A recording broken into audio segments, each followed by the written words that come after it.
There is a problem with gas cylinders. I was asked about gas explosions. I told them that I have great concern regarding this issue. Gas doesn't explode in Columbus 7, in the north or in Kandy. Therefore, dear Prime Minister, we must inquire into this. These explosions take place only in certain areas. The President said that there are secret investigations taking place regarding this matter. The people are in disbelief.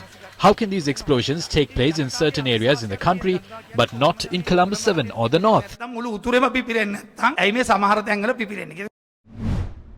The remarks made by Minister Johnston Fernando are serious in nature. Although the issue can be complex, an in-depth study is required to understand the true magnitude of it. As people continue to stand in queues to buy gas cylinders, the recent sequence of events must be taken into consideration.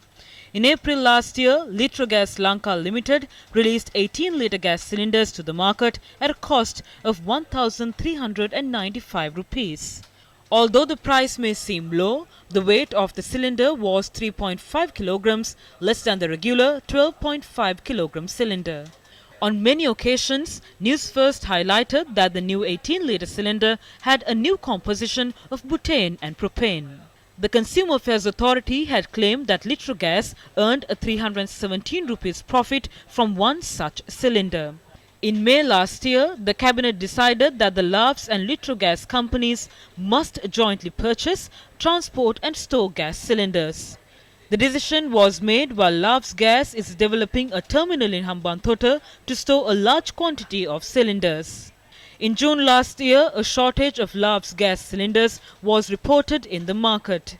The shortage arose when the two gas companies demanded that the gas prices be increased.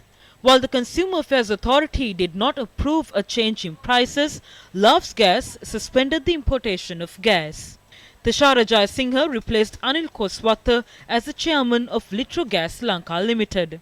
The new chairman offered to supply gas for the yellow cylinders as well. However, the offer was rejected by LAVs Gas. What followed was the Consumer Affairs Authority's approval to increase gas prices. Authorities also formed a new company named Seolit to allow both companies to import gas. The President's secretary suspended the move as nominations were made to the company's management. The chairman of Litrogas Lanka Limited made a massive revelation in November last year. There are a few mafias taking place at the moment in Sri Lanka. It's the same thing that's happening with the gas as well. New competitors aren't allowed to enter this market. It's a monopoly. The party in power doesn't matter to them. They are thieves. The consignment of gas had arrived at the port. They were blackmailing us, demanding us to extend their contract for 2 more years. Our backs were pinned to the wall because we rejected this deal. I had to manage the situation until we got further instructions from the President. He spoke to me yesterday. He told me to speak the unbiased truth, and that is why I am here. In the months that followed after this statement, gas explosions were reported across the country. A committee appointed by the President then cited changes in the composition as a cause of the explosions. But the mafia, as mentioned by the chairman of Litrogas Lanka Limited, has not been revealed yet. Oman Trading International Limited currently holds a long-term contract to supply gas to Sri Lanka. This is a state-owned entity in Oman. One party had signed as a witness in all agreements signed with this company before the agreement for long-term gas supply was signed in 2019. Does this mean that intermediaries were involved in the agreement? Is this the reason for the mafia mentioned by the chairman of Litrogas Lanka? A group of civil activists raised questions regarding this issue from the Bribery Commission today.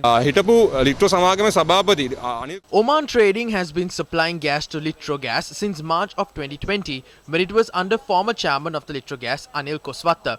Based on what Tushar is saying, the country is suffering a loss of 10 billion due to this agreement. Certain people are using this money for their personal matters, while the people don't even have 1,000 rupees to even feed themselves.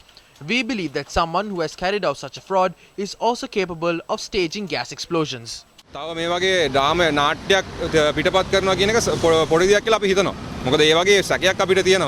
Shouldn't the investigation mentioned by Minister Johnston Fernando cover these matters as well? The gas crisis continues to affect the people of Sri Lanka.